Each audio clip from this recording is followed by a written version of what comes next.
pajak di korupsi, maka NU haram bayar pajak. Orang yang merusak, menghancurkan kehidupan negara lah, masalah fil ardi fasada, bukan hanya merugikan, tapi menghancurkan. Buang, disalib, dibunuh, dibuang, potong 2 tangan 2 kaki, buang ke laut. Tidak usah disolat. Tidak usah sholat. Jadi berislam tidak harus bergamis, tidak. Abu Jahal pun pakai gamis, berjenggot. Jadi Bung Karno itu tidak bersahabat dengan Habib. Sejak kapan kita jadi budaknya orang-orang Yaman? Tidak mungkin ada ahli bait namanya Ubaidillah. Karena Ubaidillah itu gubernur Irak yang membunuh Sayyidina Husain dan saudara-saudara di Karbala. Gus Dur itu pernah mengatakan bahwa Said ini nanti akan jadi ketua PBNU umur berapa? 5, 6 kalau nggak salah kan ya? Iya. Jauh sebelumnya Pak Gus Dur mengatakan. Juga pernah mengatakan kepada sahabatnya Muslim Abdul Rahman, Mahfud MD itu nanti suatu saat akan dibutuhkan oleh negara. Juga mengatakan tentang saya, umur 56 tahun saya menjadi ketua PBNU. Prabowo itu orang yang ikhlas, dipecat jadi pangkostrat, tidak melawan. Mengko bakal jadi presiden nek wis tuwa. Para pemirsa, selamat malam. Selamat berjumpa lagi dalam acara Ruang Sahabat. Satu ruangan atau satu rubrik di Mahfud MD Official yang menghadirkan sahabat-sahabat saya, Mahfud MD, di dalam beberapa babakan perjuangan sejarah kehidupan kami untuk ikut mengabdi kepada bangsa dan umat di Indonesia ini. Kiai Haji Akil Siraj, nama yang sudah sangat terkenal, memimpin PBNU dengan sangat luar biasa dan kritis. 2 periode ya Pak? 2 periode.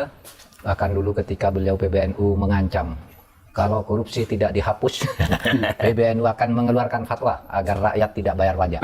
Menarik. Ketakutan tuh pemerintah tuh ngirim beberapa menteri ke Cirebon tuh, mau untuk meyakinkan kami bersungguh-sungguh akan membatas. Pokoknya iya ada. Waktu beliau Mas SBY, datang beberapa menteri gantian berpidato. Takut kan kalau dibekot pajaknya oleh NU. Dan banyak lagi yang dilakukan oleh beliau. Tapi untuk itu saya persilahkan dulu Mas Rizal yang akan memandu acara kita ini, Kiai.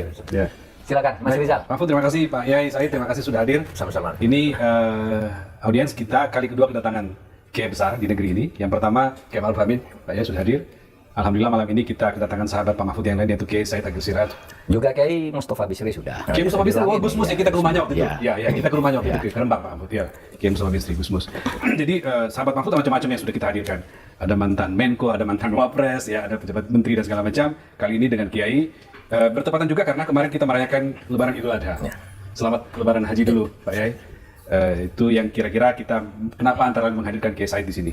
Nah, sebelum lanjut kepada perbincangan persahabatan antara Kiai Said dengan Pak Mahfud, kita masuk dulu ke situasi Lebaran ini. Ya. Apa yang dalam catatan Kiai Said makna Lebaran itu, kalau lihat makna Lebaran itu kekinian seperti apa?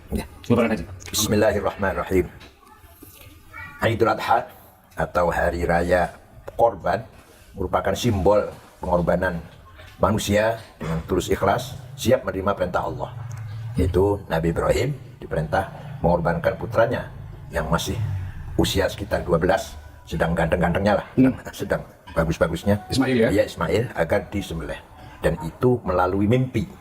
Karena mimpi itu ketika orang tidur semuanya kan tidak berfungsi, sarafnya atau egonya semua berhenti. Yeah. Jadi betul-betul mimpi itu membawa kebenaran. Mimpinya orang soleh ya, maka mimpinya itu membawa kebenaran. Nah, Nabi Ibrahim siap menjalankan perintah itu. Nabi Ismail juga siap menerima itu. Itu merupakan simbol pengorbanan sangat luar biasa. Walaupun akhirnya diganti dengan kambing kibas. Itu artinya apa? Artinya agama bukan hanya membangun kesalehan individual, tapi juga agama mendorong bangun kesalehan sosial. Yaitu ketika kita potong korban, masyarakat yang jarang makan daging, bahkan ada yang tidak pernah makan daging, hari itu hendaknya semuanya Bisa menikmati. daging. Pak Mahfud, ada cerita khusus tentang Lebaran Haji tahun ini? Ya sama lah, itu pengabdian total dari seorang hamba itu harus siap melakukan apa saja yang diyakini itu sebagai perintah Allah. Segi lain bisa dikatakan begini, bahwa kalau orang itu ingin baik, secara simbolik itu harus berani menerima tantangan, ujian. Itu kalau kisah Nabi Ibrahim nyembelih Ismail itu kan sepertinya ujian aja kan, kamu harus sembelih tapi begitu mau sembelih tidak jadi. Berarti akan diuji dalam hidup. Allah itu tidak mungkin menyuruh nyembelih manusia ke manusia, tapi coba diuji. Kamu kalau Allah perintahkan kamu enggak, pasti dilakukan. Dan oleh sebab itu kalau manusia ingin sukses ya harus siap menghadapi ujian. Tidak bisa manusia sukses itu enak-enak. Karena sukses itu tidak bisa dicapai secara kebetulan, tapi harus diusahakan. Ya bayangkan seperti Kiai Akil Siraj gitu ya, sampai belajar gitu Timur Tengah, hafal sampai saya ngelihatnya sejarah apapun namanya ya menjadi kamus beliau ini sangat alim lah, sangat alim. Dan itu ya itu perjuangan, melalui perjuangan yang berat, bukan enak-enak gitu lalu jadi kan gitu. Nah, itu aja. Saya ingin memotret suasana di media sosial ya, tentang Lebaran Haji. Yang agak ramai tentang misalnya yang tadi Kiai sebutkan itu ada kurban dan segala macam, masyarakat mendapatkan dagingnya. Ada lalu bicara siapa sih yang berhak mendapatkan? Apakah itu misalnya layak diberikan kepada orang-orang yang di pelosok yang sangat miskin, atau bahkan misalnya daging itu bisa bahkan dikirim ke Gaza, ke Palestina sana untuk umat Islam yang menikmati atau umat manapun bisa menikmati. Saya kira kalau di sebelah kanan kiri kita masih banyak orang yang butuhkan, itu layak utamakan yang palingnya. Justru itu utamakan. Jadi ada apa namanya gridnya itu, pertama yang masih family. Saudara, yang miskin yang masih ada hubungan family. Setelah itu yang miskin tetangga yang paling dekat terus sampai ketika masih ada kemungkinan masih ada berlebih baru kita kirim ke Gaza atau kemana lah ya. Jadi tujuannya memang memberikan apa namanya? Supaya mewujudkan kegembiraan bersama. Kegembiraan bersama. Hari gembira hari hari raya. Ya, saya ngambil medsos karena apa-apa sekarang tuh orang namanya di medsos Pak. Dan bicara soal medsos Pak Mahfud, kita lihat hal-hal yang viral belakangan ini. Salah satu yang viral itu pernyataan Kiai Said ketika diwawancara oleh teman kita di podcastnya Akbar Faisal tentang Kiai Said itu mengatakan bahwa selama ini Islam itu cenderung hanya dijadikan kepentingan politik, dan ketika itu dijadikan kepentingan politik pasti ada penyimpangan di dalamnya. Pak Yai, saya minta menjelaskan, nanti Pak Mahfud juga ikut menambahkan sebelum kita masuk ke pembabakan ini. Agama itu apa sih? Agama itu sebuah cara metode untuk membangun hubungan yang baik antara makhluk dan yang Allah Tuhan yang menciptakan makhluk itu. Sama sekali jauh dari kepentingan politik yang bedakan satu sama lain, atau ada menang ada kalah, ada di atas atau di bawah. Nggak ada itu, nggak ada. Semua manusia ciptaan Allah. Semua merupakan manifestasi dari wujud yang mutlak bagi Allah dengan asma husnanya, dengan asmanya 99 itu.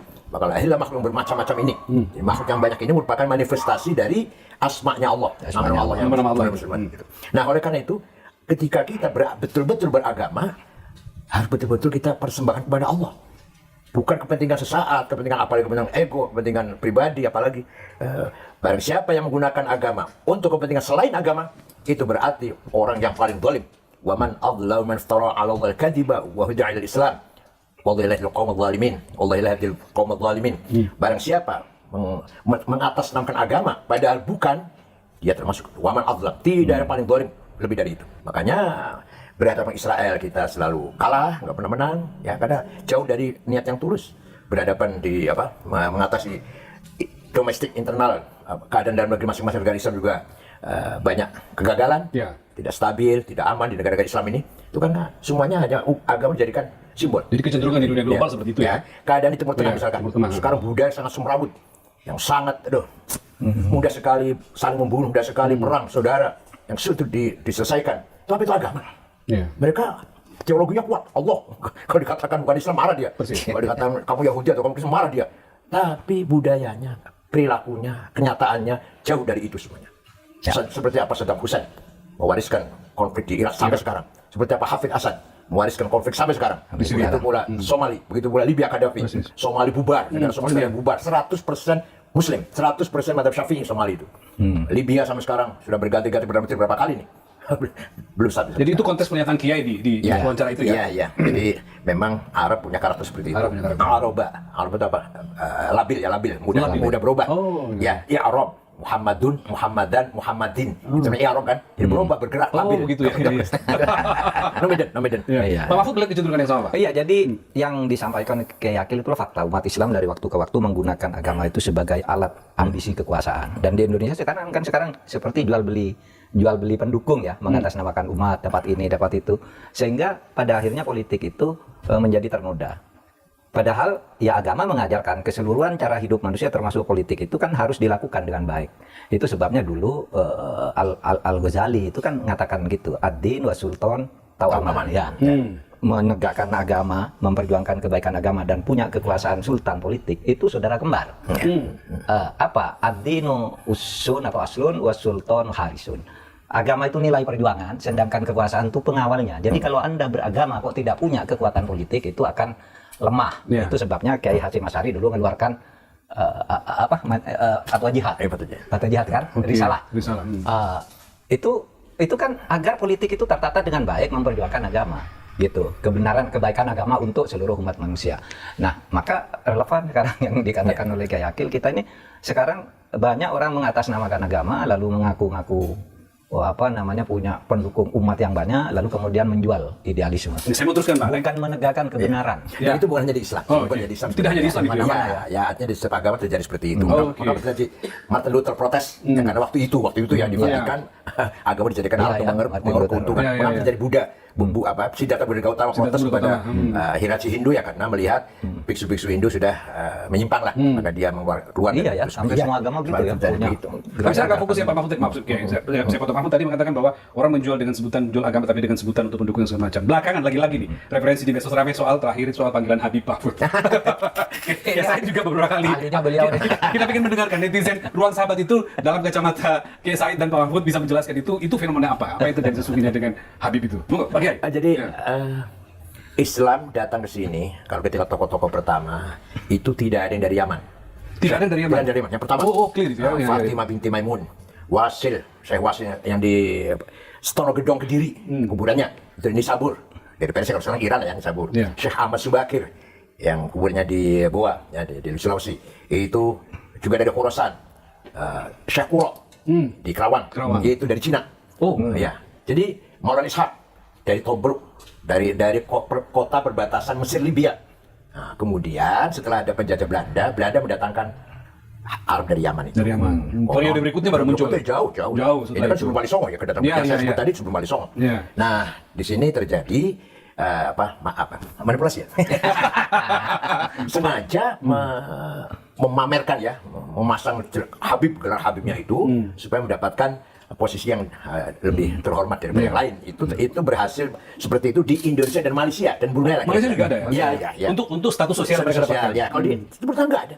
Di Mesir biasa aja, yang alim, yang berilmu, yang berkualitas ya dihormati orang. Betul. Yang tidak biasa jadi pegawai, jadi pekerja walaupun di alat kos atau segak, hanya di kita ini. Nah, saya bukan ahli nasab ya, saya bukan ahli nasab. Ya. Hanya saja secara rasional, mereka itu katanya akhirnya Ubaidillah bin Ahmad al-Muhajir bin Isa. Nah, tidak mungkin ada ahli bait namanya Ubaidillah. Karena Ubaidillah itu gubernur Irak yang membunuh Sayyidina Husain dan saudara-saudara di Karbala. Namanya Ubaidillah. Oh iya, Yang ya, peristiwa Karbala itu. Ya, namanya Ubaidillah. Ubaidillah. Yang eksekutornya atas perintah Yazid, Khalifah Yazid. Ya. Al-Amawi. Maka Habib itu nggak ada namanya Yazid. Cari ada Habib namanya Yazid? Nggak ada. Amr nggak ada. Muawiyah nggak ada lagi malah. Begitu. Ubaidillah nggak ada. Nggak ada Habib nama Ubaidillah. Nah, sedangkan itu katanya semua ini turunan Ba'alwi bin Ubaidillah bin Ahmad bin Isa bin Muqaddam nanti Ja'far Shadiq. Jadi menurut saya rasional saja, tidak mungkin ada Habib namanya Ubaidillah. Itu ya. Tapi saya boleh nasab. Bukan ahli Pak nasab. Mahfud juga beberapa kali ditanya soal itu kan Ya, oleh netizen. saya itu ya bukan ahli nasab juga, tapi saya membaca filologinya Menachem Ali itu jelas anunya ya. Nampaknya tidak ada kaitan itu antara apa yang sekarang disebut habaib di Indonesia itu dengan Ali atau dengan Nabi Muhammad apalagi gitu. Tetapi begini, saya tidak peduli itu apakah benar apa tidak. Dia ada kaitan. Bagi saya yang menyinggung rasa nasionalisme saya itu ketika pejuang-pejuang kemerdekaan dari nenek moyang kita itu katanya Habib. Yang menentukan merdeka tanggal 17 itu Habib. Waduh. Jadi klaim-klaim seperti itu ya, Pak Mahfud, itu terganggu gitu ya. ada surat resmi Bung Karno ya, dalam surat menyoratnya dengan Hasan itu dia merasa jengah dengan Habib. Saya nih kok begini ya, Habib nih kok begini, merasa meninggikan diri. Saya tidak suka kata Bung Karno. Ada suratnya. Ada suratnya itu? Ada suratnya. Nanti bisa dilihat. Jadi Bung Karno tuh tidak bersahabat dengan Habib. Bahwa mungkin kenal itu iya. Bahkan sesudah merdeka ketemu lalu di foto-foto itu iya. Gitu. Apalagi memberikan posisi yang lebih tinggi gitu Iya, ya. Ada itu ya. Iya, ada surat menyorat Bung Karno dengan Hasan itu. Saya nggak setuju. Seakan-akan Habib ini kelas tersendiri gitu tuh Bung Karno. Gitu. Nah dan ya tidak apa-apa sih jadi warga negara biasa, tapi jangan melebih-lebihkan ya. Seakan-akan dia lebih hebat. Apalagi ketika kasus itu rame kan, cerita-cerita bahwa misalnya ya ada seorang Habib itu minta uang ke Kiai di Jawa Tengah gitu, ketika minta 40 juta, saya hanya punya 10 juta, ditempeleng katanya. Astaga. Oh iya. Lalu di Madura itu ada seorang punya istri cantik, kalau kamu ingin masuk surga, keturunanmu. Dia minta istrinya, ya boleh kan? Gitu. Dan orang-orang di kampung kita biasanya Orang yang merasa bangga banget merasa gitu. ya. Ini sejak kapan kita jadi budaknya orang-orang Yaman? Maka saya sebagai anak bangsa tersinggung, apalagi cerita-cerita hurufatnya itu bisa nurunkan emas. Kalau bisa nurunkan emas, banyak di YouTube itu, Pak. dia Cerita-cerita begitu. bahwa kalau Iya. seorang Habib yang gila itu lebih mulia dari 70 kepala kiai gitu kan ada. Nah ketika cerita itu beredar kan ada yang berteriak tuh, Habib yang dari Habib yang rambut perak itu sama Habib Rizik, coba tunjukkan kepada saya, akan saya hajar sendiri kalau ada Habib begitu. Dikeluarkan lah omongan Habib Taufik, omongan ini. Semua video-video itu keluar. Semuanya video bohong. Iya. Kayak video-video tadi, Iya. enggak dihajar tuh. Gitu. Sudah disebut ini alamatnya, ini namanya, tanggal sekian, ngomongnya ini sih. Enggak ada dihajar, katanya mau dihajar sendiri. Katanya, ayo keluarkan gitu. Nah di situ saya kira kita tidak anti Habib. Habib yang baik sekali banyak di Indonesia ya toh. Kita punya Habib Quraisy Shihab, Habib Alwi Shihab dan macam-macam banyak sekali yang saat ini jadi panutan kita, sangat orang yang berilmu gitu iya, ya. tapi yang Habib-Habib yang seperti itu lalu Ya kembali pada inna akramakum indallah Lah, orang yang berilmu. orang yang baik, berilmu, bertakwa, berakhlak kita hormati. Habib kayak Cina kayak Apapun dia gitu ya. apapun dia. Iya, betul. Sebaliknya orang fasik, orang yang perilakunya jelek ya nggak usah kita hormati lah. Clear itu ya. Iya, Baik. Ya, Oke. Baik, Mahfud, itu opening Pak, pembuka dialog kita. Saya mau lanjut sekarang ke agak spesifik persahabatan Pak Mahfud dan Kiai Said dalam 4 babakan, Pak. Pertama, kita bagi ini ada politik kiai, ya. Lalu ada Pancasila, ya. Lalu ada menentang arus, kemudian terakhir ada batik dan salawat. Saya mulai dulu dengan politik kiai, Pak, ya, supaya nyambung tadi pembicaraan kita tentang umat dan Habib. Kalau kita bicara politik kiai, kita tidak bisa melepaskan peran seorang Gus Dur, nama besar Gus Dur. Beliau tokoh Islam yang pertama jadi presiden gitu ya. Orang tiba-tiba tersadarkan dengan peran umat Islam dan kiai gitu. Dan menurut bacaan kami, Pak Mahfud dan Pak Kiai Said ini titik temunya itu di Gus Dur gitu ya. Dua-duanya orang yang lahir dari upaya perjuangan Gus Dur di NU maupun di Indonesia. Nah, menurut Pak Yai, sebelum ke Pak Mahfud, apa yang paling terasa yang didapatkan pengaruh Gus Dur terhadap pemikiran dan sikap-sikap Kiai Said selama ini? Sebelum menjawabnya langsung peran Gus Dur, jadi dulu Islam dimulai dari pantai utara. Oke. Sampai berdirilah kerajaan pertama Islam Demak. Di situ dikatakan santri, yang orang yang ikut Demak dicap menjadi santri, namanya menjadi nama Arab. Malah tahunnya pakai tahun Hijriah, Demak itu. Nah, tidak lama Raja Fatah meninggal dunia, Adipati Yunus melawan Portugis gugur di laut, Sultan Trenggono, kemudian Joko Tingkir dirayu oleh iparnya tunggal menantu ya, sama-sama menantunya Sultan Trenggono, yaitu Sutowijoyo. Kalau Joko Tingkir Hadiwijoyo. Untuk menyelamatkan kerajaan Islam, kita pindahkan ke selatan, menjauhi pantai, menjauhi laut, yaitu Pajang sekarang Sukoharjo. Oh, Pajang. Ya, Oke. Sukoharjo. Sukoharjo ya. Baru pindah, ternyata ada agenda yang lebih dalam daripada sekedar pindah kerajaan. Ternyata Joko Tingkir di kudeta, Joko Tingkir lari ke Gunung Dieng, berguru pada seorang Syekh Abdullah Qutbuddin, Syekh Tarekat Al-Qadiriyah. Nah, ternyata Sutowijoyo punya agenda besar, menjawakan Islam. Kalau Demak kan menislamkan Jawa. Maka begitu pindah ke Pajang, tahun berubah menjadi tahun apa? Soko. Tahun Saka ya, tahun Soko ya. Nama-nama juga tidak perlu nama Abdullah. Iya. Nggak perlu, sudah tetap nama Jawa. Tetap tahun Soko ya. Iya. Sampai ya dikasih aja ya. Lagi Panembahan Senopati mendirikan Kerajaan Mataram Jogja. Di situ terjadi ketegangan. Apalagi Amangkurat pertama dalam sejarah kan pernah membantai kiai dan santri kurang lebih 6.000 di alun-alun itu. Terjadi ketegangan antara santri dan non santri. Nah, sosok seperti Gus Dur lah yang bisa minimal mendekatkan antara kelompok santri dan kelompok yang non santri itu. Bahkan Gus Dur mengatakan itu salah. Itu kan yang membagi abang dan saya siapa namanya? Ya, si Clifford. Ya, betul. Ya, Di Jawa itu ada santri, ada non santri. Kalau Gus Dur enggak, semuanya Islam. Dari Jaratul Wahid, Kharisma Isa, Amir Rais sampai Permati itu katanya Islam semua kata Gus Dur. Wah, apa itu artinya? Gus Dur punya gagasan. Ingin Islam di Nusantara punya tipologi sendiri. Tidak seperti di Timur Tengah atau Islam Arab yang mudah sekali mengadu antara Islam dan budaya, teologi dan budaya. Ini pemikiran Gus Dur. Iya. Saya pahamnya itu yang Gus Dur yang jadi perekat pertemuan antara santri dan yang non santri tadi. Oleh Gus Dur semuanya sama Islam semua lah. Nah, maka Gus Dur sering punya teologi membumikan Islam. Nah, saya tahun 2015 punya ide Islam Nusantara. Islam Nusantara adalah Islam yang dibangun di atas budaya. Budayanya lestari, Islamnya jadi kuat. Itu luar biasa itu. Luar biasa. Dan itu juga terefleksi dari gagasan Gus Dur yang jauh sebelumnya gitu ya. Iya, saya terpengaruh loh. Jelas pengaruhnya. Gus Dur mengatakan membumikan Islam. Kalau saya Islam Nusantara. Ternyata beberapa hal yang sangat-sangat positif kita miliki Nusantara ini yang tidak dimiliki orang-orang Timur Tengah. Sehingga di kita ini seorang ulama seperti Hasyim Asy'ari, ya ulama, ya pahlawan nasional. Begitu banyak kiai yang lain ya, atau Kiai Hasyim atau Hitam Khalid. Sedangkan di Timur Tengah yang ulama saja hanya bicara Islam, yang nasionalis saja. Zaman Nasir, Hafidh Hasan, Saddam Hussein. Di sini kita Hasyim Asy'ari, ya ulama, ya nasionalis. Ya sekaligus jadi nasionalis. Di Timur Tengah tidak ada itu. Kenapa? Karena di sini sudah selesai. Selesai antara teologi dan budaya. Teologi dan politik kebangsaan sudah selesai itu. Di Timur Tengah belum selesai. Timur Tengah masih menolak nasionalisme. Kenapa? Karena nasionalisme di Timur Tengah betul-betul datang dari atas Lenan. Kemudian dipahami oleh Michel Aflaq, membentuk partai Ba'ath. Sehingga nasionalisme betul-betul sekuler, sosialis. Sedangkan nasionalis kita tidak. Kiai Hasyim Asy'ari bukan dari atas Lenan, bukan dari Michel Aflaq, Kiai Hasyim Asy'ari. Artinya dari sisi itu kita lebih maju ya. Iya, lebih maju. Ya. Sehingga nasionalisme kita tidak sekuler, tidak.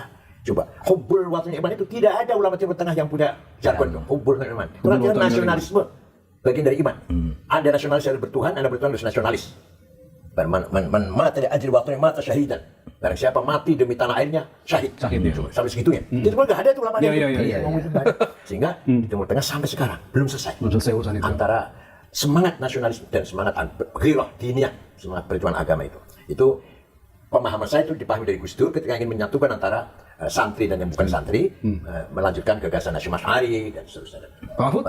Ya sama. Jadi 2 pekan lalu saya menulis menulis sebuah pengantar untuk pidato pengukuhan besar Profesor Sofiullah di UIN Sunan Kalijaga tentang tafsir Ma'asyiroh, mempertemukan filsafat Islam dan fikih gitu. Nah, saya memberi judul ini, kita ini kalau di Indonesia harus mengindonesiakan Islam, bukan mengislamkan Indonesia. Meskipun substansinya hampir sama, tetapi pesannya beda. Kalau mengindonesiakan Islam itu artinya membawa Islam ke relung-relung budaya bangsa. Sehingga Islam itu cocok dengan budaya seperti apa yang didalilkan di dalam kaidah-kaidah kita bahwa ya hukum itu bisa berubah kalau budayanya lain, kalau waktunya lain, tempatnya lain gitu ya. Al-'adatu muhakkamah. Al-'adatu muhakkamah. Bisa berubah kan? Sesuai kebutuhan budaya yang lebih damai seperti yang dilakukan oleh Gus Dur, membumikan Islam, mengindonesiakan Islam, nusantarakan Islam, itu kan Islam Nusantara itu kan budaya dan tidak ada tafsir tunggal ya tentang dalil agama, dalil yang sama, kodenya sama, itu tafsirannya di dalam bentuk hukum berbeda dari waktu ke waktu. Oleh sebab itu misalnya orang, kamu jangan makan riba, itu kan dalilnya sama. Tapi cara menurunkan hukum riba itu berbeda-beda. NU menganggap begini, Muhammadiyah begini, di sana bank konvensional haram, di sini halal dan sebagainya. Padahal dalilnya sama. Nah itulah sebabnya kebutuhan budaya itu, ya kebutuhan budaya sejauh tidak melanggar prinsip-prinsip menurut saya ya bagus. Makanya Islam di Indonesia ini damai. Cuma itu saja sering dipolitisir seperti itu. Lalu tapi unsur-unsur Arab radikal seperti dikatakan Kiai Said yang membedakan nasionalisme dengan apa namanya teologi. Iya, itu kan di sini masih sedikit-sedikit ada. Oleh sebab itu ada apa misalnya terorisme dan sebagainya yang punya pandangan harus begini gitu ya. Seperti dulu terjemahan lain, implementasi lain dari saya yang Ikhwanul Muslimin itu Kutub ya. Kutub ya. Yang kemudian sangat radikal itu yang kemudian banyak juga terimpor ke sini, tapi secara umum itu sudah bisa diatasi. Cuma kita harus hati-hati. Kita negara udah punya BNPB dan sebagainya, kemudian lembaga-lembaga yang menyiapkan pesantren sudah diajari tentang apa hidup berkebangsaan, apa namanya yang pluralis. Yang menariknya, di pesan itu ngaji fikih. Ketika kita baca kitab fikih, ya kisos, potong tangan, ada itu di pesantren, ya rajam, ya potong tangan. Tapi kayak tidak pernah mendakwahkan itu. Ayah saya sendiri penceramah. Sebagai ilmu didapatkan, tapi sebagai implementasi tidak dibawa ke sana. Ayah saya itu kalau dakwah ini, contoh ayah saya sendiri kalau dakwah. Ayah saya itu isu cabang. Kalau dakwah, ayo puasa, masih belum kuat. Ya, asal dari puasanya lah, sebulan itu ada puasanya, jangan berat banget.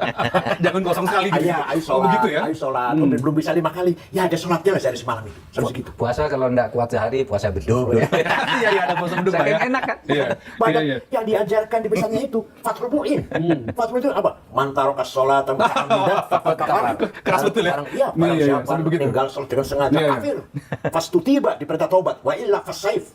Diminta tobat, kalau mau tobat, bunuh. Orang yang meninggal sholat dengan sengaja. Itu dibahas oleh Fathul Mu'in diajarkan. Jadi ketika menyampaikan dakwah ke masyarakat, nggak pernah itu dikeluarkan. Lagi-lagi konteks itu penting ya. Itu yang semua kiai banyak. Contohnya, semua kiai itu seperti itu semuanya. Saya mau lanjut lagi Kiai dengan tentang Gus Dur dan politik Kiai. Dari bacaan kita nih, ada banyak peran yang cerita di mana Gus Dur membawa Kiai Said dan Pak Mahfud itu sebagai dua tokoh Nahdien ke dalam pusaran perjuangan di NU dan makin besar perannya di pemerintahan Indonesia. Ya, apa yang Pak Mahfud lihat dari titik itu? Seperti apa Gus Dur membawa Anda berdua, Pak Mahfud dan Kiai Said ini sebagai tokoh yang di mata Gus Dur ini, jadi pernah ada cerita ya kita baca bahwa Gus Dur itu pernah mengatakan bahwa Pak Said ini nanti akan jadi ketua PBNU umur berapa? 5, 6 kalau nggak salah kan? Jauh sebelumnya Pak Gus Dur mengatakan. Juga pernah mengatakan kepada sahabatnya Muslim Abdul Rahman, Mahfud MD itu nanti suatu saat akan dibutuhkan oleh negara. Dan terbukti jadi ketua MK, jadi menteri, jadi anggota DPR. Tolong dicerahkan sedikit Pak tentang itu. Ya begitu. Saya melihat ya Gus Dur itu begini, sesudah reformasi itu Gus Dur tuh mencetak lagi kader-kader NU untuk tampil di etalase politik dan pemerintahan di tingkat nasional. Luar biasa. Lalu munculnya tokoh-tokoh yang di era reformasi itu kan dulu tidak diduga-duga juga. Misalnya saya tiba-tiba diangkat jadi menteri kan. Betul. Menteri Pertahanan lagi. Banyak Ketika orang tidak kenal Mahfud itu siapa? Kenal, Mahfud itu siapa? Ibu juga tanya tuh, sopo Jangan-jangan dipecat lagi oleh Gus Dur gitu. Sehingga sahabatnya Gus Dur tuh Muslim Abdurrahman, Gus, itu sopo. Pak Muslim menanyakan Ya, Muslim Abdurrahman sopo gitu kan. Lim katanya, ini nanti orangnya akan dibutuhkan oleh negara. Kamu lihat aja katanya. Kata Gus Dur ya? Itu ada tulisan Muslim Abdurrahman ketika membuat endorsement sebuah buku waktu Gus Dur baru wafat itu. Lalu bercerita di situ dia di situ. Ini dibutuhkan nanti katanya orang seperti ini gitu. Itu Gus Dur. Maka muncul kan tokoh-tokoh yang dari itu. Dari NU itulah, yang NU itu sebelum reformasi, sebelum Gus Dur tampil gitu kan, kadang-kala NU itu dianggap dipandang sebelah mata aja kan. Iya. Dulu kalau di kampus-kampus gitu nggak berani loh ngaku NU, nggak berani. Ada masa itu Pak dulu. Ada masa itu. Begitu reformasi Gus Dur jadi presiden, ternyata profesor-profesor di berbagai kampus tuh hampir semuanya NU. Keluar bahwa saya udah dari pesantren ini saya Gubernur BI siapa? Burhan Abdullah. Itu menyembunyikan betul kan. Baru itu tok aneh towek dari Garut. Itu sembunyikan betul kan sampai bisa jadi gubernur. Setelah Gus Dur kemudian ganti saya itu Iya, jadi dulu kalau orang NU itu mau sekolah ke luar negeri gitu. Kalau tidak masuk Golkar nggak bisa. Filenya tuh masuk ke meja Menteri Pendidikan. Ini orang NU nggak boleh. Harus Golkar dulu. Dan titik perubahan orang tentang itu memandangnya setelah Gus Dur menjadi. Iya, Gus Dur tuh membawa NU ke ke percaturan yang proporsional sesuai dengan perjuangan NU yang dulu mati-matian memperjuangkan kemerdekaan sampai mengeluarkan resolusi jihad di saat-saat kritis itu. Resolusi jihad itu. Kan itu. Kiai Said diramalkan akan jadi ketua PBNU dan ternyata 2 periode menjadi ketua PBNU. Saya pahami Gus Dur kalau bicara bukan hanya logika yang dipakai. Oke. Untuk menyampaikan kebenaran itu ada melalui yang pertama kali namanya insting. Bahasa Arabnya ghoriza. Insting paling rendah karena binatang juga punya insting. Anjing misalkan atau monyet. Yang kedua lebih tinggi dari insting ada feeling. Feeling bahasa Arabnya atifah, kecerdasan rasa yang sangat tajam. Tapi feeling itu masih kurang tajam. Kenapa? Karena dibarengi dengan keinginan. Ingin saya hari ini nggak hujan, saya feeling saya nggak hujan nih, karena ingin saya nggak hujan. Kecampuran kepentingan mas. Yang ketiga firasah. Firasah itu ada hadisnya ittaqu an firasatil mu'min. Hati-hati dengan firasat orang mukmin. Orang mukmin itu punya firasat banyak benarnya kira-kira. Firasat masih rendah, yang paling tinggi adalah intuisi, kasyaf. Yaitu direct illumination. Nur mubashir, cahaya langsung dari Allah. Maka ketika beliau ngomong itu bukan dari siapa-siapa, langsung dari Allah. Contoh, ketika seminar di Gedung Pustaka Nasional, waktu itu judulnya mengenang jasa Jenderal TB Simatupang. Narasumbernya 4, 2 muslim, 2 non muslim. Yang non muslim yang utama dengan Romo Muji Sutrisno. Yang muslim Pak Rudini dengan Gus Dur. Nah, Gus Dur datang, nggak mau naik ke atas, duduk di bawah dulu. Biar orang 3 dulu lah. Tidur, nyenyak, berkeringat. Begitu beliau dipersilahkan, saya bangunkan. Gus, panjenengan Gus. Saya tuntun, walaupun masih melihat. Ini jauh sebelum masih jadi ketua PBNU lah. Naik ke atas, itu omongannya 3 orang, dikomentari semua. Orang pun tepuk tangan. Tadi orang sudah tahu Gus Dur nyenyak tidur. Tapi perkataannya Yakub Utama, Pak Rudi. Kayak menyimak dengan baik gitu. Dalam tidurnya menyimak dengan baik. Itu namanya kasyaf, intuisi. Tidak pernah salah kalau intuisi. Ya banyak, itu contohnya. Ya banyak. Ketika saya mengatakan tentang saya, umur 56 tahun saya menjadi ketua PBNU. Prabowo itu orang yang ikhlas, dipecat jadi pangkostrat, tidak melawan. Mengko bakal jadi presiden nek wis tuwa. Kalau Kata Gus Dur tentang Prabowo. Ya. Banyak orang yang mendengar, mendengar. Ada Agus Miftah, ada Saifullah Yusuf, Muhammad mendengar. Banyak kisah tentang itu ya. Banyak kisah tentang yang aneh-aneh itu banyak. Tentang Wali Songo, tentang apa itu. Jadi kalau tahlil misalkan jam 12 malam di Sunan Ampel, itu yang menemani kita itu suruh tahlil keras-keras, tidak boleh pelan. Gus Dur diam saja. Itu artinya lagi dialog dengan Sunan Ampel. Nanti setelah tadi ada omongan Gus Dur yang menyatakan apa gitu, luar biasa. Dulu waktu saya Menhan kan mendampingi beliau menerima 12 orang pimpinan Dewan Pertimbangan Agung dipimpin oleh Ahmad Tirto Sudiro. Ya. Diterima oleh Gus Dur jam 8 itu duduk. Mulai silakan menyampaikan. Habis itu Gus Dur tidur betul. Ini agak tersinggung si Ahmad Tirto Sudiro. Ini mau diteruskan enggak? Kita enggak dengerin. Serius enggak ini kata dia gitu ya? Terus akhirnya demikian Bapak Presiden. Baik katanya. Lalu ditanggapi satu persatu loh. Runtut itu seperti yang disampaikan oleh itu. Ini datanya. Sehingga ketika keluar dari istana itu kan, itu Ahmad Tirto Siduro yang tadinya agak marah itu dia sampaikan ke wartawan. Wah katanya, Gus Dur tidur tapi dengar semua, tapi dia ngorok gitu katanya. Kata si Ahmad Tirto Siduro. Nah, itu juga satu yang apa namanya? Satu yang menjadi sangat apa namanya? Fakta tapi aneh tapi terjadi gitu. Disaksikan banyak orang. Nah, itulah Yang paling banyak orang terheran-heran lagi ketika Muktamar Cipasung dengan begituannya lah ya. Beliau mengatakan ini adalah naga hijau. Sebentar lagi akan ada naga merah dan nanti akan naga kuning. Itu orang bertanya, apa artinya? Ternyata betul. Setelah Cipasung, yang Muktamar, kemudian PDI di itu naga merah. Setelah PDI, Cina, yaitu tahun berapa? Tahun 98 ya? ya, 98. Itu masih semua tahu lah. Luar biasa ya. Biasa. Kita beranjak ya Pak Kiai. Ya. Tadi udah politik Kiai, tadi Gus Dur. Kita sekarang masuk ke Pancasila. Ini Pancasila. 1 Juni kemarin baru kita peringati Pancasila dan Kiai Said, Pak Mahfud itu pernah sama-sama di BPIP. Sampai sekarang masih BPIP. Saya masih. Dulu bareng Pak Mahfud. Ya. Ada yang khas kalau kita lihat tokoh Islam itu yang sejauh ini getol atau suka sekali bicara tentang ideologi dan Pancasila gitu, itu adalah Pak Mahfud dan Kiai Said. Tentu yang lain juga ada, tetapi kita melihat kesamaan di sisi itunya. Apa yang jadi kesadaran Pak Mahfud dan Kiai tentang ideologi ini harus selalu disampaikan, termasuk menjelaskan ideologi Pancasila? Pak Mahfud dulu. Karena gini ya, perbedaan antar manusia itu fitrah. Oke. Tetapi manusia itu harus hidup bersama. Itulah sebabnya kita harus punya ideologi sesuai dengan kebutuhan tempat. Nah, saya ikuti itu pemikirannya Gus Dur, negara itu perlu enggak? Ya perlu. Tapi sistem bernegara itu bisa beda-beda. Misalnya, di dalam Al-Quran banyak kata negara kan, khalifah, khilafah, kholaif, kemudian sultan, bilad, balad gitu, itu kan negara lah, mengacu pada negara. Tapi berarti negara ada di kehidupan manusia. Itu sebabnya Nabi Muhammad mendirikan apa yang kalau menurut konvensi Montevideo PBB itu syarat negara itu kan ada 3, ada rakyatnya, ada wilayahnya, ada pemerintahnya. Nah, Nabi Muhammad itu sudah negara, cuma waktu itu belum ada definisinya. Ya. Nah, tetapi kalau negara itu penting, lalu sistemnya itu sesudah Nabi beda-beda. Kalau Nabi itu kan teokrasi murni, hukumnya dari Allah, dari Nabi gitu. Tidak ada legislatif, tidak ada yudikatif, Nabi sendiri kan. Tapi begitu Nabi sudah beda. Siapa? Waktu zaman sesudah itu kan harus ada DPR, harus ada apa. Sistemnya beda-beda. Abu Bakar dipilih misalnya ya, terus Umar itu ditunjuk, Utsman itu lewat formatur, Ali dibayat lagi gitu. Sampai sekarang lahir sistem bernegara itu lebih dari 57 negara Islam sekarang ini dengan beda sistem. Sehingga saya katakan Islam itu yang penting substansinya harus ada pemerintah yang adil. Pemerintahan harus ada, rakyatnya ada, harus adil bijaksana. Soal bentuknya mau demokrasi boleh, mau kaisar boleh, yang penting adil. Iya kan? Mau republik boleh, mau kerajaan boleh, mau federal boleh, apa saja boleh. Itu di 57 anggota negara OKI itu disebut negara-negara Islam, negara kaum muslimin, tapi beda-beda. Iya. Semuanya kaum muslimin gitu.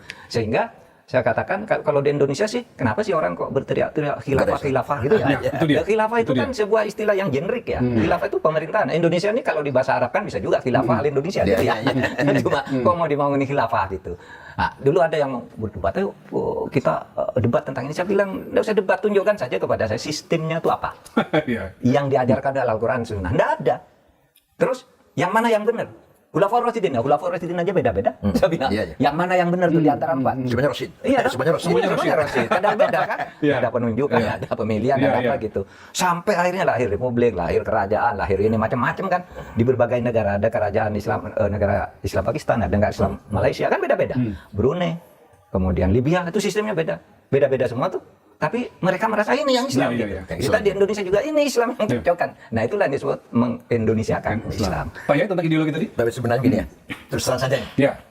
NU sebelum dipimpin Gus Dur masih ada kecenderungan ingin tatbik syariah. Ya. Ingin menjalankan syariat Islam.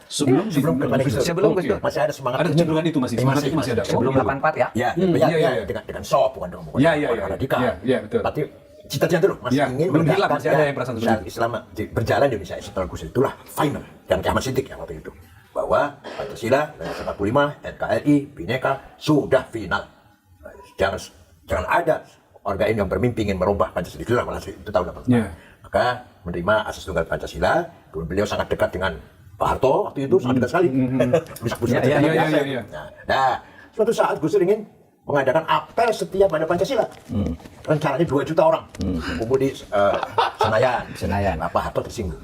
Pak Harto. Ini mau apa? Sopos ya. Begitu ya. Pak Rudini sebagai Mendagri melarang Itu dilakukan. menjaga masa akan datang, menjaga masa Ya. akan datang. Sehingga akhirnya sekitar 100.000 lah. Itu pun diisi dengan santri-santrinya Siddiqiyah, Ya. Muhammad. Nah, disitulah Gus Dur nulis dengan tangan sendiri kepada saudara Soeharto, saya tidak tanggung jawab kalau umat Islam Indonesia seperti Aljazair. Waktu itu Aljazair, partai yang menang Partai Islam Radikal, Abbas Madani namanya, Ya. Abbas Madani waktu itu. Kemudian dibatalkan oleh oleh PBB atau oleh Prancis lah, Prancis. Artinya bagi saya betul sejak lama Gus Dur membaca kekhawatiran itu sehingga dilakukan gitu ya, menyadarkan masyarakat. Bahwa kita ini mau apel Pancasila. Iya. Kenapa enggak boleh? Masih tidak tanggung jawab kalau akan lahir kelompok radikal seperti atau kelompok radikal akan menang. Iya. Islam radikal akan menang seperti Aljazair. Iya. Waktu itu Partai Islam Radikal menang, ketua Iya. Abbas Madani. Nah, disitulah mulai Gus Dur dan Pak Harto agak enggak. Makanya ya, jadi konteks pertemanan persahabatan Kiai Said dengan Pak Mahfud itu kita melihat ketika sejumlah tokoh pergerakan Islam masih mengharapkan Islam sebagai ideologi gitu. Dua tokoh ini sudah kemana-mana menjelaskan tentang betapa ideologi Pancasila itu menjadi. Apalagi kalau kita lihat Piagam Madinah. Nah. Ketika Nabi Muhammad hijrah ke kota Yathrib, kota Yathrib namanya. Dulu ya, Madinah sekarang ya. karena yang bangun itu namanya seorang Yathrib. Bin Laud, bin Amlik, bin Sam, bin Nuh. Yang membangun kota Madinah. Kota Yathrib. Kota Yathrib ya, berubah jadi Madinah. Nah, Nabi hijrah masuk ke kota Yathrib, ternyata di situ penduduknya plural. Ada umat Islam pendatang namanya Muhajirin, ada umat Islam pribumi namanya Ansor, ada non-Muslim Yahudi besar 3 suku, lebih besar daripada Ansor. Ansor cuma 2 suku, Aus dan Khazraj. Tapi kalau Yahudi 3, Lebih dominan Yahudi. Bani Nukoh, Bani Quraidah, Bani Nadir, pelarian dari Sinai. Ketika Yahudi sampai Sinai, 40 tahun, Nabi Musa meninggal, Nabi Harun Yusha meninggal, Yahudi bercerai-berai, kebanyakan ke Eropa. Nah, 3 suku ke Madinah, Yathrib, yang keturunannya jumpa dengan Nabi Muhammad. Maka dalam surat Al-Quran, Baqarah, terus Bani Israil itu banyak sekali cerita dialog antara Nabi Muhammad dengan Yahudi Madinah. Berjejit di Quran, cerita tentang Yahudi dan Nabi Muhammad. Ya. Nah, ketika masih ada pagan di Yathrib itu, musyrikin masih ada sedikit. Nabi Muhammad memutuskan Bismillahirrahmanirrahim. Hadza kitab Muhammad. Ini keputusan Muhammad. Al-muslimuna min Quraisy. Muslim dari Quraisy, wal muslimun Yathrib, pribumi, wal yahud dan Yahudi, wa man tabi'ahum wa lahiqa bihim wa jahada ma'hum innahum ummatun wahidatun min dunin nas. Muslim pendatang, muslim pribumi, Yahudi, asalkan satu cita-cita, lahiqa bihim, tabi'ahum, jahada ma'hum, satu misi perjuangan. Innahum ummatun wahidah, sungguhnya umat yang sama, umat yang satu lah. Itu artinya Muhammad membangun masyarakat yang plural tapi punya satu visi misi cerita. Masalahnya diikat dengan kesamaan visi misi, bukan di atas konstitusi agama, bukan konstitusi etnik atau suku. Itulah disebut namanya Madinah. Madinah itu menggabungkan antara thaqafah dan hadharah. Thaqafah capaian, culture, scientific namanya thaqafah. Capaian welfare namanya hadharah. Dua-duanya maju, Madinah. Madani. Oke. Pak Mahfud selalu mengatakan dalam konteks itu Indonesia ketika menjelang merdeka juga itu. Ya sama, itu ya. saya mempersamakan Piagam Madinah tadi yang disampaikan oleh Kiai. Saya tadi. Itu sama loh konstruksinya dengan kemerdekaan. Hadza kitab Muhammad. Inilah proklamasi kemerdekaan gitu ya. Proklamasi itu kan kitab ya. Ketetapan tulisan kami bangsa Indonesia. Bangsa itu Quraisy siapa itu yang bersuku-suku satu ini kami bangsa Indonesia menyatakan kemerdekaan. Falahi qobihim gitu kan. Wajah ada mahum itu hal-hal yang mengenai pemindahan kekuasaan dijihadkan bersama-sama. Kan sama dengan proklamasi. Jadi sangat Islami. Bahkan tadi menambah yang itu ya Kiai ada pejuang namanya Mukhairik ya. Ingat ya, Mukhairik itu orang Yahudi. Gugur di medan Uhud bersama Nabi Muhammad dalam keadaan beragama Yahudi. Dia berperang bersama Nabi Muhammad. Kenapa kamu orang Yahudi kau berperang? Karena saya membela negeri saya Madinah di bawah pimpinan Muhammad yang adil. Ketika dia sudah kena tombak mau mati ditanya, "Kamu mau masuk Islam enggak?" Enggak. Gitu. Sampai meninggal tetap Yahudi tapi cinta kepada tanah airnya yang bernama Madinah yang dipimpin oleh seorang pemimpin yang adil yang bernama Muhammad itu. Coba bayangkan. Begitu kosmopolitnya, begitu terbukanya itu Nabi Muhammad membuat negara. Tidak mendiskriminasi orang lain. Dan tidak mendeklarasikan negara Islam. Tidak mendeklarasikan negara Arab. Madinah. Civilized. Luar biasa ya. Negara Masa itu sudah civilized. Luar negara biasa. berperadaban ketika itu sudah terbentuk ya. Yang lalu ini. Wala udwana illa 'ala dhalimin. Selalu gitu kalau khutbah Jumat. Tidak boleh ada permusuhan kecuali kepada yang melanggar. Iya. Ya. Tentang sejarah yang tadi banyak dijelaskan oleh Pak Kiai. Ini mumpung ini agak momentumnya masuk sedikit tentang sejarah. Sekarang kan lagi ada keinginan pemerintah untuk menuliskan ulang sejarah. Di mata Kiai Said apa yang perlu banyak sekali yang perlu disempurnakan, yaitu peran-peran kiai ulama pesantren yang masih tidak banyak orang ketahui. Berapa batalion yang dipimpin oleh ulama? Banyak itu. Ada 18 batalion ketika kemerdekaan itu. Termasuk Pak Munasir Ali, bapaknya Pak Ruzi Munir, Abdullah Abbas dari Buntat, Abdullah Abbas Yusuf Hasim, dari Banten, dari Tasikmalaya, banyak sekali yang memimpin batalion-batalion. Nah, kemudian setelah merdeka, mereka meletakkan senjata pulang ke pesantren, kembali ke pesantren. Tapi ada terus dari tanah terus. Lahirlah Brigjen Abdul Manan. Siapa lagi? Mukhlas Rawi, Pak Mukhlas Rawi. Sulam Samsun. Bapaknya Iqbal Sulam. Terus sampai Maijan itu. Dan kebanyakan kiai itu meletakkan senjata balik ke pesantren. Pak Kiai ingin mengingatkan jangan sampai kenyataan sejarah Ya, itu jadi ya, hilang dari catatan ya, sejarah yang baru. ya. Itu Bahwa- apa bahwa- maksudnya? bahwa- Jangan sampai umat Islam itu dianggap tamu, dianggap pengganggu. Ini umat Islam dengan umat lain, suku-suku lain, agama lain yang sebenarnya dulu menyatu lah, membela negara yang bernama Indonesia. Agama yang ya silakan aja, agama masing-masing yang sifatnya apa namanya ubudiyah, Ya. apa ritual ya itu silakan di sini mau ke gereja boleh, ke masjid boleh, ke pura boleh. Tapi ketika ada apa yang disebut kepentingan bersama, yaitu memilih pemimpin yang adil misalnya, itu agama apapun kan sama ya? Ya, sama, ya. Iya kan? Mengeritik pemimpin yang dolim itu agama apapun Ya. sama, gitu. Oke. Ya, banyak Membangun orang bersama. tidak tahu ya. Kiai Zainul Mustafa, Zainul Mustafa. Singaparna Tasikmalaya, dipenggal oleh Jepang karena tidak mau menyerahkan hasil panen ke Jepang. Diancur penggalnya. Kemudian Kiai Ilyas dari Lumajang juga diberondong oleh Jepang. Kemudian Hamid Rusdi dari Malang, itu sekarang jadi nama pasar, nama jalan, nama terminal bis ini di Malang, walaupun Malang nasional belum. Tapi itu juga dibunuh oleh Jepang dan Kiai yang lain banyak. Dan banyak orang tidak tahu. Nah, Kiai Hasyim Asy'ari sendiri dipenjara berapa? 2 bulan atau 1 bulan di Mojokerto. Oh, pernah dipenjara? Iya.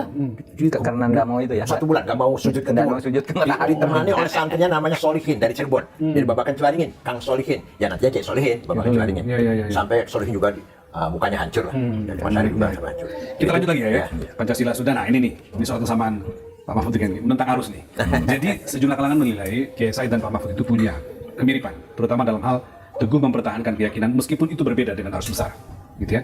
Pak Kiai yang seperti Pak Mahfud sempat mengatakan dulu ketika rame pajak, Pak Kiai mengatakan tidak usah membayar pajak. Sempat ada keluar fatwa seperti itu. Belum keluar fatwanya. Belum keluar ya. Mau mengancam ya. wah kalau korupsi tidak dihapus kayaknya keluarkan agar Itu kan mengagetkan semua orang, Pak. Wah, itu kalau yang udah bayar pajak hancur negara.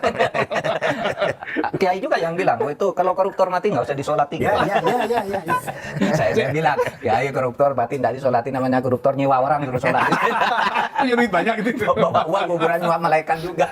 Pak Mahfud tidak terhitung di bawah Lukam ketika menjadi Menko. Keputusan kita minta Pak Kiai, apa yang mendasari? Afdolul jihad kalimatu haqqin amama imamin jair. Ya. Sebaik-baik jihad Jihad adalah yang paling utama adalah berkata benar apa yang sebenarnya lah kalimatu haqq. sungguh pun itu tidak bisa. Iya, di depan pemimpin yang zalim. Jadi itu bagian dari jihad sebenarnya, Iya, yang iya. menyatakan sikap teguh seperti itu ya. Seperti Imam Hasan Basri, walaupun nggak angkat senjata. Imam Hasan Basri itu nggak setuju dengan Khawarij yang angkat senjata, berontak nggak, atau Syiah. Tapi sahabat Imam Hasan Basri selalu mengkritik pemerintah kedatangan waktu itu. Nah kita ini juga begitu sebenarnya. NU jangan jadi komplementer ya, jangan Ya, pelengkap, ya, dan penyimbang. Ya, ketika Ya. pemerintah ada yang ya kurang pas lah ya, kita kritik. Kita mah kritiknya bukan berarti benci, bukan berarti ingin menyelesaikan, tidak. Persis. Saya waktu itu bukan menteri Pak SBY, datang ke Presiden. di Munas itu. Iya, dan menteri-menterinya Yang datang semua ikut ada kan. sudah drama, ada Pak Noh. Menteri Menteri Keuangan Keuangan di forum itu. Iya, nah terus sebelum ke arena di pertemuan dulu, saya bilang itu hasil Bahtul Masail. Hasil pembahasan analisis pemahaman kitab kuning, bukan politik Pak. Kalau politik, aduh di belakang Bapak sampai tahun 2014 saya bilang. Aduh di belakang Bapak. Jadi outputnya itu hasil kajian yang serius gitu Iya, ya? hanya Bahtul Masail, ya? hasil Bahtul Masail. Kalau ngajak di korupsi, maka NU haram bayar pajak. Nggak usah bayar pajak. Tapi kalau koruptor mati tidak disolati memang ada dalilnya. Ada. Baculun saya juga. Iya, iya. Gimana? Dan nama jazaa'ul ladzina yuharibuna Allah yas'una fil ardi fasada ayyuqtalu aw yusallabu taqata'im wal jumlah khilaf aw yunfau minal ardi. Orang yang merusak, menghancurkan kehidupan negara lah. Yas'una fil ardi fasada. Bukan hanya merugikan, tapi menghancurkan. Buang. Disalib, dibunuh, dibuang, potong 2 tangan 2 kaki, buang ke laut. Tidak usah disolati. Jangan sholat. Itu dalilnya tuh. Iya. Iya, merusak. itu. Mengerikan ya. Merusak. Mengerikan. Kalau menghancurkan ya seperti Iya, iya, iya. tahun triliunan itu. Kalau Iya, iya, sekarang iya, 300 iya. juta. Ya, kalau sudah lebih dari 1 triliun. kita bikin batasannya nilainya berapa yang harus dibuang gitu ya. Nah, tapi semangatnya, Iya. semangatnya untuk menggembur korupsi Iya, itu Iya. aja Pak sebenarnya. Mahfud juga begitu kan dicatat belakangan, Sama. malah Pak Mahfud mengatakan tegas bahwa semua sektor di Indonesia sekarang ini ada Iya, korupsinya. korupsi, gitu. iya, dan- sikap-sikap seperti itu yang jadi Ya, orang tapi gini, kalau Kiai Akil saya dianggap terlalu tegas gitu Ya. yang ada. Memang begini, kalau kami sehari-harinya kalau kami bergaul dengan orang seperti Kiai Akil saya itu kan orangnya biasa aja, ndak angkuh, tidak apa kan? Iya kan? Orang menganggap itu Pak Mahfud tuh menteri kok sederhana banget sih, cuma gitu. Sama Kiai Akil ketemu orang kecil ngobrol, duduk gitu, ndak angkuh gitu. Memang ajaran di pesantren tuh kita harus tawadhu lah, sopan terhadap orang. Kita diajari tawadhu. Ini nilai-nilai yang diajarkan di Iya, di pesantren pesantren, ini ya? tetapi juga diajari harus tegas, Ya. gitu, harus tegas terhadap keingkaran. Iya kan? Jadi seperti saya tuh misalnya Pak Mahfud, ya saya diajari sopan santun, kekiaian, kesantiran, duduk baik, tidak sok pinter, tapi kadang-kala kita dibekali dengan dalil juga ya, gitu. Kita bersopan kepada orang yang sopan dan juga berlawan orang yang takabur, sehingga ada ungkapan begini, man tawadhu'a mutawadhi fahuwa shadaqah Wa man takabbara mutakabbir Ya. fa huwa shadaqah. Kalau kamu bersikap sopan dan merendahkan diri kepada orang yang sopan, maka kamu dapat pahala seperti bersedekah yang Iya, iya. Tapi kalau kamu berani menyombongi orang yang terlalu sombong, kamu dapat pahala juga. Oleh sebab itu saya kalau menghadapi orang gitu, keras, ayo Di gambaran gitu aja. berarti dapat pahala, Pak. Ya, itu juga bukan. Jadi kita tidak harus tawadu terus. Kalau ada orang takabur luar biasa, merusak kehidupan kita bersama, apalagi sampai sewenang-wenang, Iya. adigang, adigung. Nah, kita harus meninggikan diri sedikit. Ini kok tinggi banget, kita yang tadinya merendahkan orang, naik juga. Kamu tuh apa gitu? Saya ingat cerita Kiai Wahid Hasyim tuh, ketika dalam perjalanan ke Jawa Barat, di stop oleh anak berandal itu. Lalu diminta barangnya gitu, lalu, wah, ada arloji bagus. Kata saya, kok kamu berandalan itu bilang ke Hasyim, kamu ke Kiai Wahid Hasyim, kamu kok punya arloji kayak gini, orang kayaknya orang desa kok arlojinya mahal. Kalau kamu masih perlu lagi, saya masih punya. Saya masih ada, kamu minta. Kata. Artinya itu, orang yang tinggi hati gitu, ditantang aja sekalian. Ciut ya. Gitu. Nah, itu cara kita menghadapi orang. Cara Gus Dur juga tuh. Kan Gus Dur tuh ke pelosok-pelosok orang kampung gitu ngomongnya enak kan. Tapi bicara di PBB gitu gagah sekali kan. Gagah sekali membawa Indonesia. Jadi begitu kan kepada orang yang tawadu. Ya tawadu kita, tapi kepada orang yang sombong ya diimbangi aja agar mereka tidak sombong dan merusak kehidupan bersama. Terutama koruptor-koruptor itu, maka saya harus sombongi dia. Iya. Gitu aja. Iya. Ya, karena merusak bangsa kita. Saya mau lanjut lagi, Pak, lanjut sedikit tentang ini. Sebagai dua tokoh Nahdliyin, Pak, yang jadi referensi umat gitu ya, Pak Kiai dan Pak Mahfud, bagaimana melihat NU ke depan, ya? Seberapa penting kontribusi berikutnya yang harus diemban oleh NU dan seberapa independen dia dalam kekuatan manapun? Pak siapa, Pak Kiai dulu? Ya kenyataannya mayoritas umat Islam NU. Ya. Dan sekarang mayoritas yang miskin umat Islam, mayoritas yang masih pengangguran umat Islam, yang masih ketinggalan dalam pendidikan umat Islam mayoritasnya ya. Ya. Nah disitulah kewajiban NU untuk membangun merubah itu semuanya. Jauh dari kepentingan politik sebenarnya. Jauh dari kepentingan politik. Ketua PBNU harus jauh dari target politik. Mohon maaf, saya pernah ditawari Menteri Agama, saya nggak mau. Saya ditawari calon wapres sama Pak Prabowo, saya nggak mau. Akhirnya Pak Prabowo ngejak Pak Hatta Rajasa. Oh, waktu itu Ya, pada yang periode pertama itu. kali lawan Jokowi itu. Ini bukan saya sombong, bukan. Ketika itu Pak yang jadi ketua PBNU Iya, ya, iya. lagi menjabat ya. Saya nggak ingin apa ya, meninggalkan amanah yang sangat mulianya itu mengemban, mengayomi, membela atau berpihak pada masyarakat nanti yang kebanyakan marginal, kebanyakan pengangguran, kebanyakan petani pelayan yang belum mendapatkan haknya yang benar. Itu aja. Apa di pendidikan terutama, masih banyak buta huruf, masih banyak. Ya, Pak Mahfud? Jadi begini, masa depan Indonesia ini menurut saya harus sangat diwarnai. Kalau perlu warnanya harus didominasi oleh pandangan Islam Ahlus Sunnah wal Jamaah seperti NU. Ahlus Sunnah wal Jamaah. Gitu. Itu sebagai dasar ideologi kepesantrenan itu supaya diperkuat. Karena itu yang memperkuat Indonesia. Itu yang menangkal radikalisme, sikap keras kepala, merasa benar sendiri, orang lain tidak dihargai. Nah, kalau kita yang Ahlus Sunnah wal Jamaah seperti yang dianut oleh NU itu kan memperlakukan apa? Kosmopolit. Ya. Semua orang itu dianggap kesewargaan. Anda punya hak sendiri. Gus Dur mengatakan begini dengan bagus. Apa sih kosmopolitisme itu? Berarti orang yang menghayati pluralisme di mana perbedaan itu sebagai kenyataan. Sebagai kenyataan. Fakta. Ibarat kamu hidup di sebuah rumah. Ada kamar. Ada 5 kamar. Setiap kamar, setiap penghuni kamar itu ketika di kamarnya masing-masing boleh pakai baju merah, baju putih, tidak pakai baju, pakai sarung, pakai kaos, pakai kacamata boleh. TV boleh sendiri-sendiri. Tapi begitu kamu ada di ruang tamu, TV-nya harus satu. Nggak bisa kamu nyetel sendiri-sendiri karena kamarnya beda, padahal kamu di ruang tamu. Ketika kamu bersepakat untuk pergi ninggalan rumah, kuncinya supaya dipegang oleh siapa itu disepakati, gitu. Itu cara hidup ber-Indonesia yang disampaikan oleh gitu. Mudah toh menjelaskannya. Karena perbedaan itu fakta, tidak bisa dihindari. Orang punya keyakinan sendiri-sendiri. Mengapa kita paksa? Dan tradisi NU bisa lahir dengan situasi seperti itu. Itulah yang saya katakan ke depannya Indonesia itu harus didominasi cara pandang keberagamaannya seperti itu. Seperti banyak yang sering Dan disuarakan. Qur'annya seperti itu Qur'annya. Wala tasubbul ladzina tad'una min dunillah fa yasubbul abdan bighairi ilm kadzalika zayyana likulli ummatin amalahu. Jangan kamu caci maki orang yang tidak menyembah Allah. Nanti akan terjadi mereka mencaci maki Allah. Kadzalika zayyana likulli ummatin amalahu. Setiap umat mempunyai kebanggaannya masing-masing. Harus kita hormati agamanya, bahasanya, budayanya dan seterusnya. Diajarkan begitu Luar biasa, luar biasa. Walaula daf'ullahin nas wa lahuddimat sawami' wa bi'un wa salawatun wa masajid dzikra fiha ismullahi katsira.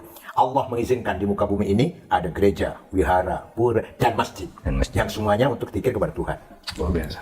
Terakhir nih, Pak, ini agak santai sedikit nih, batik dan salawat. Biar nggak terlalu serius lucu. Batik dan Ya, sholawat. Apa Pak Mahfud dan Kiai Said itu termasuk tokoh yang sering sekali berbatik dan berpeci. Dan orang tahu Kiai Said itu kan lama sekali sekolah di Arab. 13 tahun setengah. 13 tahun setengah. Ada sebagian orang ketika sekolah belum sudah pakai jubah, pakai segala macam dengan atribut tadi. Kiai justru pakai batik. Diceritakan deh, kenapa? Ya saya pernah di Saudi ya, di Ummul Qura. Saya cari ilmu, bukan cari budaya. Oke. Maka pulang ya, Dapat ilmu gitu ya? Saya bawa ilmu, bawa ilmu. Kebetulan S1 dakwah, S2 perbandingan agama, S3-nya tasawuf. Nah, saya pulang bawa ilmu, bukan bawa jenggot, bukan bawa gamis, bukan. Iya. Jadi yang paling konyol itu kan sekarang ini ada fenomena yang ya kemarin sekarang udah agak reda ya. Kemarin lah pakai gamis untuk demo. Kan itu. Allahu Akbar. Ya, kalau saya pakai badik untuk ngaji lah kita. Iya. Jadi ya Allah luar biasa. Jadi berislam tidak harus bergamis tidak. Abu Jahal pun pakai gamis, berjenggot.